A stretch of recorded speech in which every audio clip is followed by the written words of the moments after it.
Om Namo Bhagavate Vasudevaya. Srimad Bhagavatam, Canto 7, Chapter 9, Prahlad pacifies the Lord with prayers, text number 13. Sarve yemi vidi karas tava satvadamno. Sarve yami vidikaras tava satvadam namno. Brahmadayo vayam niveshanat chodvijani gataha.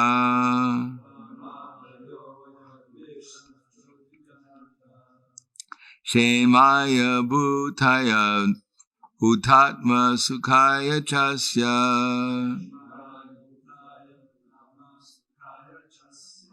Vikriditam Bhagavato Ritira Vitarai.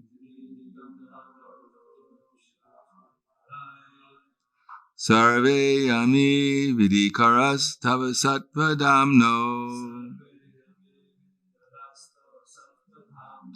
Brahmadayo Vayami Veshana Chodhi Jantaha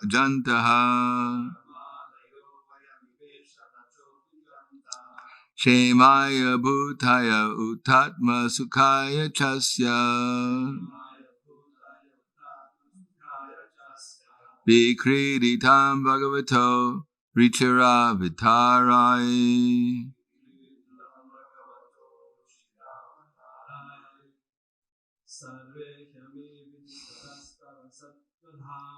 Sarve Yami Vidikaras Tava Satvadamno Brahmadayo Vayami Veshana Chavidanta Shemaya Bhutaya Vitatma Sukhaya Chasya Vikriditam Bhagavato Richira Vitarai. Dami, Dam.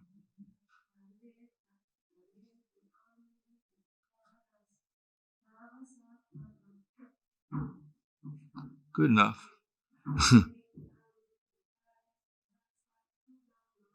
Sarve Yami Vidikaras Tava Satvadamno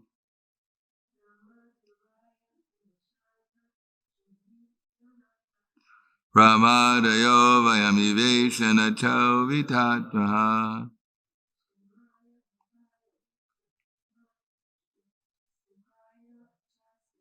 Shemaya Bhutaya Titatmo Sukhaya Chasya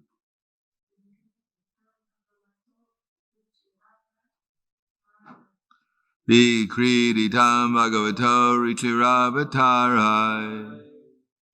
Sarve, all, he, certainly, ami, these, vidikara, executors of orders, tava, your, satpadamna, being always situated in the transcendental world, Brahma Adaya, the demigods, headed by Lord Brahma, Vayam, we, Eva, like, Isha, O my Lord, Na, not, Cha, and, Udvijantaha, who are afraid of who are afraid of your fearful appearance. Shemaya, for the protection. Bhutaye, for the increase. Uta, it is said. Atma Sukhaya, for personal satisfaction by such pastimes. Cha, also. Asya, of this material world, Vikriditam, manifested, Bhagavataha, of your Lordship, Ruchira, very pleasing, Avatarai, by your incarnations. Translation and purport by His Divine Grace, A.C. Bhaktivedanta Swami Srila Prabhupada. O my Lord, all the demigods headed by Lord Brahma are sincere servants of your Lordship, who are situated in a transcendental position. Therefore they are not like us, Prahlad and his father, the demon Hiranyakashipu. Your appearance in this fearsome form is your pastime, for your own pleasure. Such an incarnation is always meant for the protection and improvement of the universe. Purport. Prahlad Maharaj wanted to assert that his father and the other members of his family were all unfortunate because they were demoniac, whereas the devotees of the Lord are always fortunate because they are always ready to follow the orders of the Lord. When the Supreme Lord appears in this material world in his various incarnations, he performs two functions, saving the devotee and vanquishing the demon. Paritranaya sarunam vinashaya diskritam. Lord Nrsimhadev, for example, appeared for the protection of his devotee. Such pastimes as those of Nrsimhadev are certainly not meant to create a fearful situation for the devotees. But nonetheless, the devotees, being very simple and faithful, were afraid of the fierce incarnation of the Lord. Therefore, Prahlad Maharaj, in the following prayer, requests the Lord to give up his anger. O my Lord, all the demigods headed by Lord Brahma are sincere servants of your Lordship, who are situated in a transcendental position. Therefore they are not like us, Prahlad and his father, the demon Hiranyakashipu. Your appearance in this fearsome form is your pastime for your own pleasure. Such an incarnation is always meant for the protection and improvement of the universe. Next verse. My Lord Nrsimhadev, please therefore cease your anger, now that my father, the great demon Hiranyakashipu, has been killed. Since even saintly persons take pleasure in the killing of a scorpion or a snake, all the worlds have achieved great satisfaction because of the death of this demon. Now they are confident of their happiness, and they will always remember your auspicious incarnation in order to be free from fear. Purport. The most important point in this verse is that although saintly persons never desire the killing of any living entity, they take pleasure in the killing of envious living entities like snakes and scorpions. Hiranyakashipu was killed because he was worse than a snake or a scorpion, and therefore everyone was happy. Now there is no need for the Lord to be angry. The devotee can always remember the form of Nrsimhadev, and when they are in danger, and therefore the appearance of Nrsimhadev is not at all auspicious. The Lord's appearance is always worshipable and auspicious for all sane persons and devotees. Namo Vishnu Vidaya Krishna Prasthaya Bhutale Srimate Bhaktivedanta Swami Tiramane Namaste Sarasvatundeve Gauravani Bacharane Nirvishesha Srinivadi Paskadhyade Siddharne.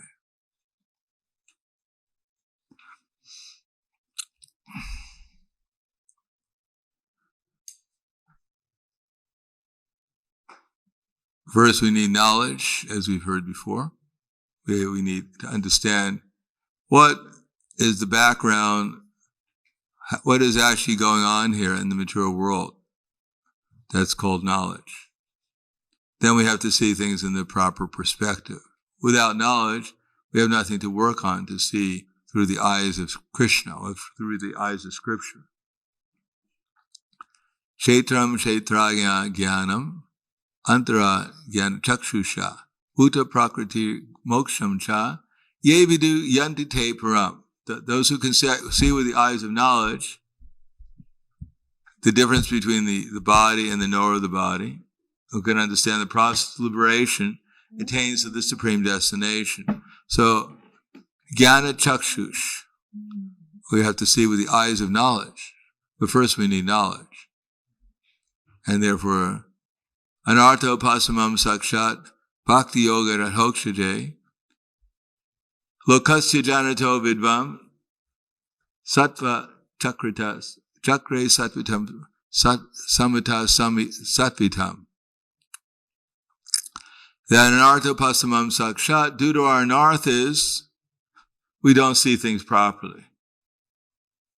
Due to our bad habits, anartha pasamam sakshat, bhakti yoga radhokshate. But by the linking process of bhakti yoga, we can understand things properly. Lokasya janato vidvam, the learned Vyasadeva, seeing that the people in general are all covered with ignorance, they've lost their vision. Chakre sattvita samhitam, that one can study this sattva, this Purana, which is transcendental, and actually get the proper understanding. So apparently, Nrsimhadev was quite cruel, that he killed someone's father right in the presence of the son. And the son was so brainwashed that he was even offering a garland to the killer. Now, if you had your father and someone comes and tries to kill him, would you offer a garland to the killer? You'd have to have a pretty bad relationship with your father. But here, Prahlad, 5 years old, his father is being killed right in front of him, and he's offering a garland. And the killer is so fierce that even great demigods like Lord Brahma, Lord Shiva, they're all afraid. So what to speak of a little boy like Prahlad Maharaj? Prahlad has explained, to put things in the right perspective, that actually the Supreme Lord is never actually fearful for sane people and for devotees. Similarly, extending that, since Krishna is the controller of everything, for a devotee who's advanced in Krishna consciousness, nothing is fearful. Everything that Krishna does is good. And if one understands and accepts that, then the result is that one becomes fearless. One is never fearful, even in the most dangerous situation, because one knows whatever is happening is for my good and for the good of all living entities. That famous story of the king, who had a minister who always said, everything Krishna does is good. So the king was getting a little tired of hearing them every time he mentioned Krishna. The minister would say, everything Krishna does is good. One day the king was hunting in the forest and with a minister, and he put an arrow on his quiver and shot it, but there was some mistake, and so the arrow fell and cut his finger off. So the king said, well, what do you think of this, my dear minister? And the minister said, everything Krishna does is good. So the king became annoyed with the minister and said, if I put you in jail, will that also be good? So the minister said, yes, everything Krishna does is good. So the king put the minister in jail. Later, it was discovered that some dacoits, some rogues and thieves, were stealing the king's cows. So the king led an army to protect his cows.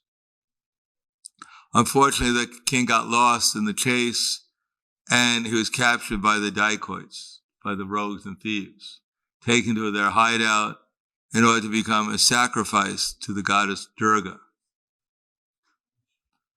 He was bathed and clothed appropriately. He was offered a sumptuous meal. And then he was going to be sacrificed before the goddess Kali. And the executioner took his sword. The king was kneeling before the goddess, and his head was just going to be cut off when the head priest said, wait, this man cannot be sacrificed to the goddess Kali because he has missing one finger, and therefore he's perfect. He's not worthy of being sacrificed. So the thieves said to the king, sorry, we can't sacrifice you. I know you'll be disappointed, but we're going to have to let you go because you're not worthy of being sacrificed. King said, okay, I feel bad about it, but maybe next life I'll get the opportunity. So they threw him out. Get out of here, you rascal. They threw the king out, and he wandered back to his kingdom. He came to visit the minister in jail to let him out and said, you're right, everything Krishna does is good. But I'm just wondering that it's true, Krishna, by his mercy, he cut off my finger so I wasn't sacrificed by the rogues and thieves. But why did he have me throw you in jail?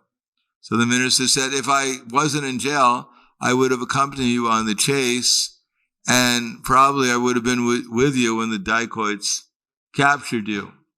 Now, they would have thrown you out as being unworthy of sacrifice, but I have 10 fingers. They would have sacrificed me. So actually, everything Krishna does is good. Sometimes we can recognize how Krishna is controlling everything. And sometimes we're not conscious of the fact that Krishna is the complete controller at every moment. It's not that now it's Chaturamasya and Krishna is asleep, and therefore so many weird things are happening in the world because Krishna is just not in control. Someone should wake him up so things can come back to normal again. No, at every moment, in every instance, everything that's happening is due to Krishna's arrangement. When we're put into difficulty, it's an opportunity to take more shelter of Krishna. And when we're given a pleasant situation, it's an opportunity to utilize that advantage to further the Krishna consciousness movement. In any case, dukeshu vamanagmanaksukeshu vigatas riha vita raga bayakroda stita dir muni uchate.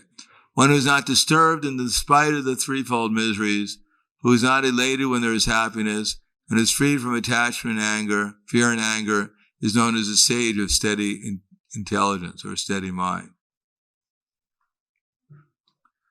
When a devotee is put into difficulty, he realizes that Krishna is minimizing the difficulty, but it's an opportunity to take shelter of Krishna in spite of the difficulty. He actually deserves the electric chair, but is only being given a pinprick of suffering. And when he's in a good position with all kinds of nice opportunities for service to Krishna, then still he utilizes that opportunity not for his sense gratification, but service to Krishna.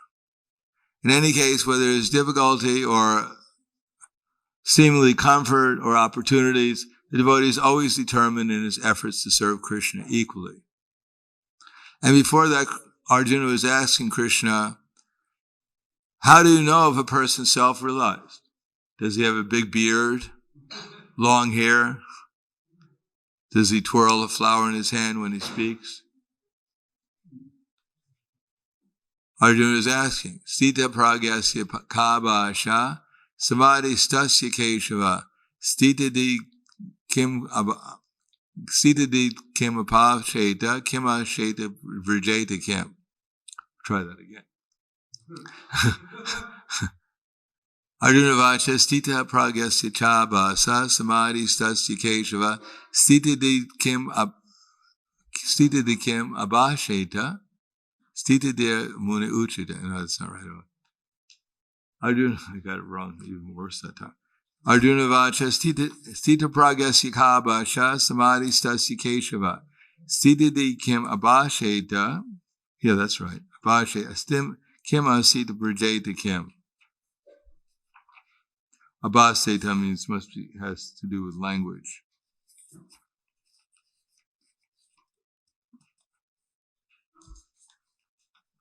Where are we here? Prabhaseta speaks, yeah.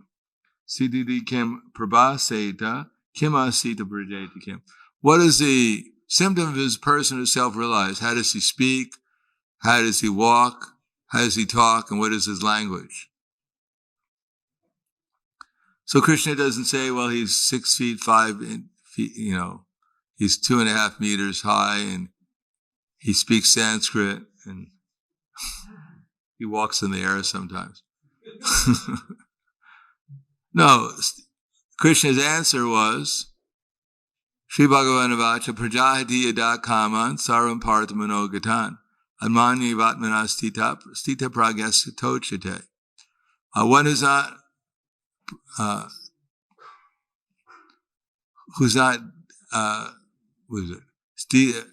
prajahati yada kaman, one who gives up all desires born of mental speculation, and whose mind finds satisfaction in the self alone, he's said to be situated in perfect knowledge. In other words, there's so much nonsense that goes through our mind, and when we get attached to it, then we're in Maya. And if we just let it all go, and we take shelter of Krishna, then we become perfect in Krishna consciousness. Doesn't take an atomic scientist to become Krishna conscious. It takes a little bit of sincerity and understanding. Just to recognize what all the foolish things that go through our mind and not get disturbed by them. And foolish means it has nothing to do with our eternal relationship to Krishna, nothing to do with practically realizing our eternal identity. It's just something that's going to come and go no matter what we do about it. So that's called prajahati yada kaman. That we worry about things that really aren't worthy of being worried about, because they won't make any difference in our actual eternal identity or a relation with Krishna. Therefore, one whose practice is to just forget about all the nonsense and to take shelter of Krishna, then he becomes firmly fixed in perfect knowledge. And such a person, even if he's put into difficulty, he knows it's Krishna's mercy. And if he's put into a comfortable situation, he also knows that's Krishna's mercy. In any case, he tries to utilize the situation the best he can to serve Krishna. Is he indifferent for things that are going on in the material world?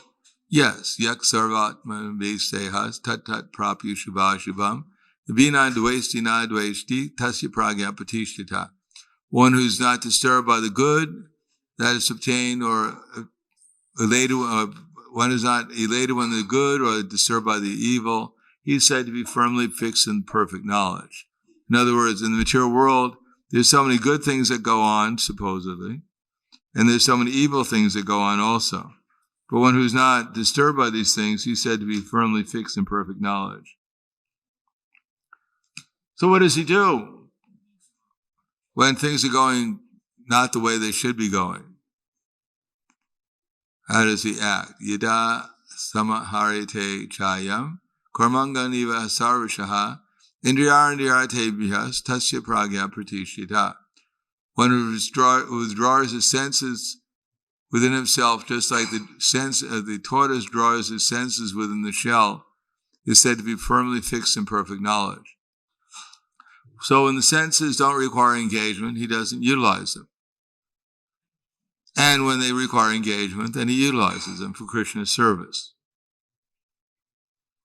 So when the mind comes through a thought, just eat one more piece, then the self-realized soul says, why? And he withdraws his senses. He does, I gotta eat it. My senses demanding, I gotta serve them. No, he just says, sorry, it's not a good idea. And he withdraws his senses from the objects. So how does he do it? Visharam vinivartante nirharasyadehinam rasavardam rasopyasya param drishvani vartate.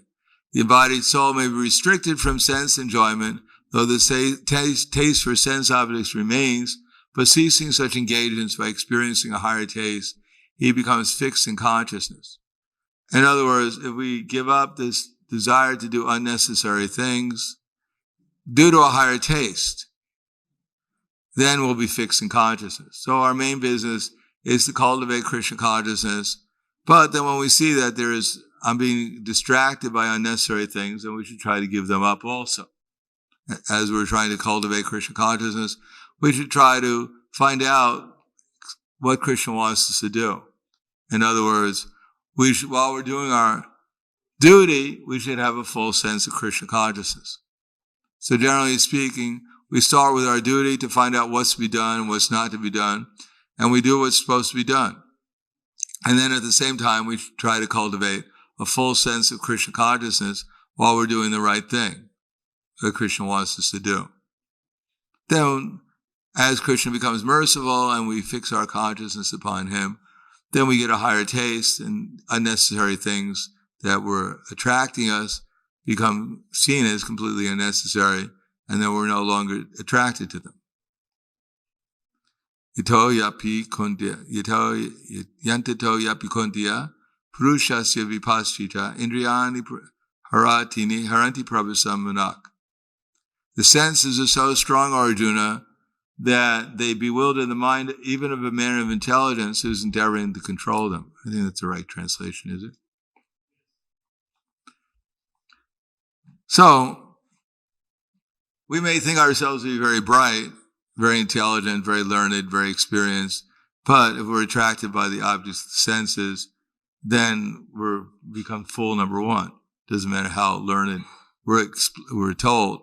Like Sanatana Goswami was being praised all the time. You're learning in Parsi, you're learning in Sanskrit, and so many different languages. You're learning, so you're a great Brahmin. And he said, but I don't even know who I am. So actually I'm fool number one. Kami. Why am I suffering? The tapa, the tree tapa, the threefold miseries. Why am I suffering like this? If I knew what these things are, then I'd actually be learned. But actually people are telling me I'm learned, but I'm fool number one, because I don't know these things. So if we can engage our senses in Krishna's service, then we come to the highest platform of intelligence. And sometimes we become distracted, but that should serve as an impetus to pick ourselves up and not get fooled by Maya again and again and again. We should learn our lessons. Tani sarvani samyamya yukta sitamapara vishehi yasyendriyani tasya pragya pratishtita. One who controls his senses and fixes his mind upon me is to be known as a man of steady intelligence. So that's our whole philosophy. We don't have to learn any other verse, just simply that. Utilize our senses in Krishna's service and fix our mind upon Krishna, and everything will be perfect. There's nothing to worry about. Whatever the circumstances are, like Ambarish Maharaj, he did the best he could in his service. He was going to feed the Durvasa Muni and his 50,000 followers. They went to bathe. He had to break Ekadasi. He took a little sip of water. No fault on his own. The Brahmins told him he should do that. Durvasa Muni, being envious, came back, wanted to kill him, threw a fiery demon at him to kill him, burn him to ashes. And he didn't complain. Wait a second, I'm innocent. You're killing an innocent man. No, he simply fixed his mind upon Krishna. And although he was in such a precarious condition, he was about to die, leave his body, because he had fixed his mind upon Krishna. Tears came from his eyes, but not tears of fear, but tears of ecstasy, because of his intense experience of ecstasy thinking about Krishna. And then Krishna protected him, because he had no other protection. On the other hand, when Draupadi was being disrobed in front of the Kauravas, and she thought she could handle it herself, I'm sure she was pretty strong, but she wasn't as strong as Dusha's son. And although she was trying to protect her sari, it wasn't going to work. But then when she threw her hands up and relied completely upon Krishna, Krishna became an unlimited length of sari, and Dusha's son kept on pulling her sari off, but it was unlimited, and therefore he became tired and gave up in embarrassment. So the point is that we should not be fearful. We should take shelter of Krishna. And if there's a situation that's fearful, we should welcome it as a better opportunity to take shelter of Krishna. Otherwise, we're quite complacent. We're about to go through old age, disease, and death. We're thinking, it's not so bad. It's far, far away. I have so much time to worry about it in the future. Why should I concern myself? As like the Prabhupada gives the example of the gobar patties. They're stuck on the wall. Gobar means the cow dung patties. And they're drying out because they in India, they have the huts and they take the gobar patty, the cow dung patties, and they stick them on the wall of their houses. That way they dry in the sun. So one gobar patty is being thrown into the fire for cooking. And then all the other Gopalpatis who are wet on the wall are laughing at him. Oh, just see the rascals being burned. They don't realize soon they're going to be dried out. And they're going to be thrown into the fire also. When Prabhupada was at the last stage of his manifest appearance, and he hadn't eaten for months and months at a time, he mentioned it to his followers. He said to his servants, he said that you may think, well, I'm young, I don't have to worry about these things. Prabhupada said, no, this is all going to happen to all of you. Don't think it's not going to happen to you. It's going to happen to every one of us. And human life is meant for preparing for that. And part of that is we should have a little bit of fear what's going to happen to us. And take shelter of Krishna, even when things are not as fearful as death. But we should have that in mind, that's what we have to prepare for. So I'll stop there. Thank you. Any questions?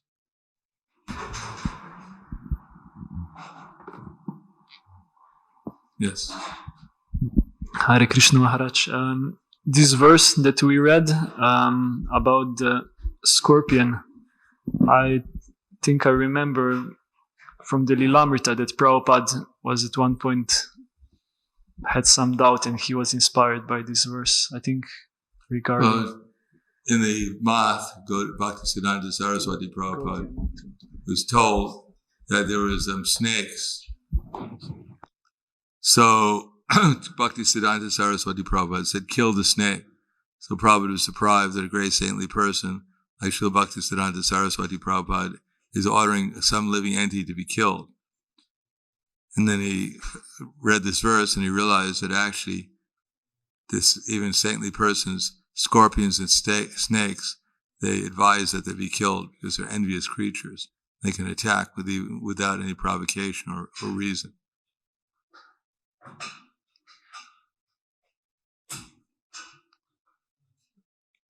So one question from Marcel. Why is desire to become something special so strong and how to get rid of it? Well, devotional service is a method. Either we utilize this body to serve Krishna, or we utilize our body to serve our false ego. So if we decide to become Krishna's servant, then our false ego will gradually diminish. When our real ego manifests itself as the servant of Krishna's servants, then our false ego naturally disappears. So why do we want it? Because Prabhupada gives the example. Just like a billionaire, he can eat anything, but sometimes he wants to find out what some fried peanuts taste like. So he gets some fried peanuts and eats them. So we were wondering what it would be like to be God. So we're pretending we're God, trying to figure out what it's like to become God. And we realize it's not such a good idea to become God. Then we give it up gradually and we become who we actually are, the servant of God. All right, thank you very much. Grandaraj Srimad Bhagavatam ki jai. Srila Prabhupada ki jai. Gaur Premanande.